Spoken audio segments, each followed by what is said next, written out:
சியான் விக்ரம் இவருக்குன்னு தமிழ் சினிமால ஒரு பர்ட்டிகுலரான பிளேஸ் எப்பயுமே இருக்கும். ஏன் அப்படின்னு பார்த்தீங்கன்னா, ஒரு ஹீரோ அப்படின்னா அந்த ஹீரோவ சில பேருக்கு பிடிக்கலாம், சில பேருக்கு பிடிக்காம போகலாம். ஆனா சியான் விக்ரம யாருமே பிடிக்கல அப்படின்னு சொல்ல மாட்டாங்க. இவரு தமிழ் சினிமால பண்ணாத வித்தையே கிடையாதுங்க. ஒரு கேரக்டர் குடுக்குறீங்க அப்படின்னா, அந்த மனுஷன் அந்த கேரக்டர்ல வாழ்ந்து தள்ளி சிதற விட்டுருவாருன்னே சொல்லலாங்க. தமிழ் சினிமான்னு மட்டும் கிடையாதுங்க. எல்லா இண்டஸ்ட்ரியிலுமே இவருக்கான செப்பரேட்டான ஃபேன் பேஸ் இருக்குங்க. அப்படிப்பட்ட சியான் விக்ரமோட சினிமா கெரியர்ல பல படங்கள் ஹிட் ஆச்சு. சில படங்கள் பிளாக் பஸ்டரா மாறுனுச்சு. சில படங்கள் ஃப்ளாப் ஆச்சுன்னு கூட சொல்லலாம். சோ இவரோட பாக்ஸ் ஆஃப் கெரியர எடுத்து பார்க்கிறப்ப எந்தெந்த படங்கள் அதிக வசூல் பண்ணிருக்கு அப்படின்ற லிஸ்ட்ல டாப் 5 மூவிஸ நான் செலக்ட் பண்ணி உங்ககிட்ட சொல்ல வந்திருக்கேன். இந்த லிஸ்ட்ல 5த் பிளேஸ்ல இருக்கிறது 2005ல டைரக்டர் சங்கரோட காம்பினேஷன்ல வந்த ஒரு படம் தான் அந்நியன், அம்பி, ரெமோ, அந்நியன் அப்படின்னு 3 கேரக்டர்ல மனுஷன் ஆக்ட் பண்ணி தள்ளியிருப்பாருங்க. பெர்ஃபார்மன்ஸ் டாப் நாட்சா இருக்கும்.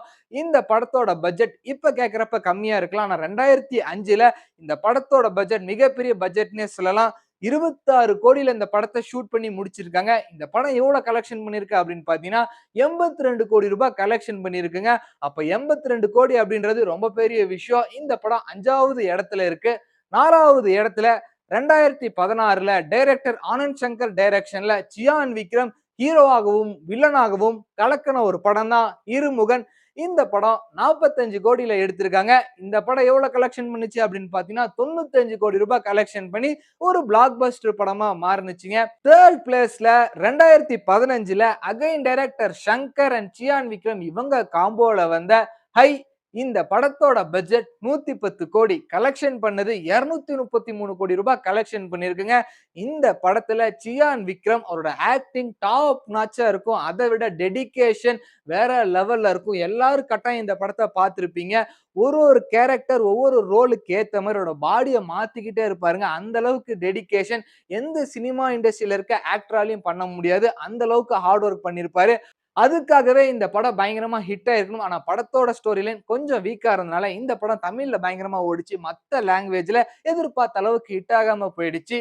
செகண்ட் பிளேஸ்ல இருக்கிறது யாராலையும் மறக்க முடியாத ஒரு மிகப்பெரிய நாவலை பேஸ் பண்ணி எடுத்த ஒரு படம் தாங்க பொன்னியின் செல்வன் பார்ட் 2. இந்த படம் 2023ல ரிலீஸ் ஆச்சு. இந்த படத்தோட பட்ஜெட் எவ்வளவு அப்படின்னு பாத்தீங்கன்னா 250 கோடி ரூபாயில இந்த படத்தை மல்டி ஸ்டாரரை வச்சு எடுத்தாங்க. நம்ம சியான் விக்ரம் இந்த படத்துல கரிகால சோழனா நடிச்சிருப்பாரு. இந்த படம் 353 கோடி ரூபாய் வசூல் பண்ணுச்சுங்க. இந்த படம் ஒரு 1000 கோடி ரூபாய் கலெக்ஷன் பண்ணும் அப்படின்னு பயங்கரமா எதிர்பார்த்தாங்க. ஆனா இந்த படத்தோட ஸ்டோரி லைன் வந்து பாத்தீங்கன்னா புக்ல எழுதியிருக்க அளவுக்கு மேட்ச் ஆகாதனால ஆடியன்ஸ் வந்து பெருசா எதிர்பார்த்தது கிடைக்காதனால இந்த படம் பிலோ ஆவரேஜா மாறுனுச்சு. இருந்தாலும் படத்தோட பட்ஜெட்டை விட 80 கோடி ரூபாய் அதிகமா கலெக்ஷன் பண்ணிருக்கு. ஃபர்ஸ்ட் பிளேஸ்ல பொன்னியின் செல்வன் பார்ட் 1 படம் இருக்குங்க. இந்த படம் 250 கோடி ரூபாயில எடுக்கப்பட்டு 535 கோடி ரூபாய் கலெக்ஷன் பண்ணிருக்கு. ஏன் இந்த படம் இவ்வளவு கலெக்ஷன் பண்ணிச்சு அப்படின்ற ஒரு ரீசன் இருக்கு. ஏன் அப்படின்னா பொன்னியின் செல்வன் இந்த நாவலை பேஸ் பண்ணி படம் எடுக்கணும் அப்படின்னு பல பெரிய ஜாமான்கள்லாம் ட்ரை பண்ணாங்க. யாராலையும் பண்ண முடியாத ஒரு விஷயத்த டைரக்டர் மணிரத்னம் பண்ணாருங்க. அதனால இந்த படத்தோட எக்ஸ்பெக்டேஷன் ரொம்ப அதிகமாவே இருந்தது.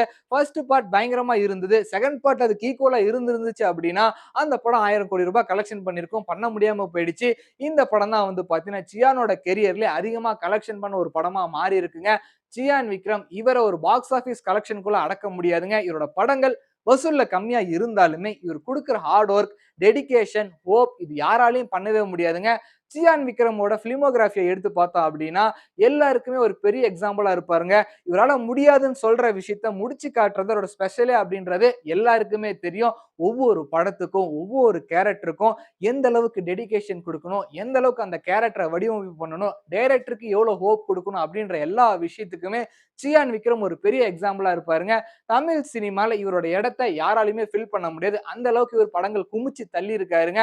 அந்த படங்கள்லாம் பாக்ஸ் ஆபீஸ்ல பெருசா கலெக்ஷன் பண்ணினாலுமே மக்கள் மத்தியில என்னைக்குமே அந்த படம் அழியா காவியமா இருக்கும் அப்படின்றதா என்னோட நம்பிக்கையா இருக்கு.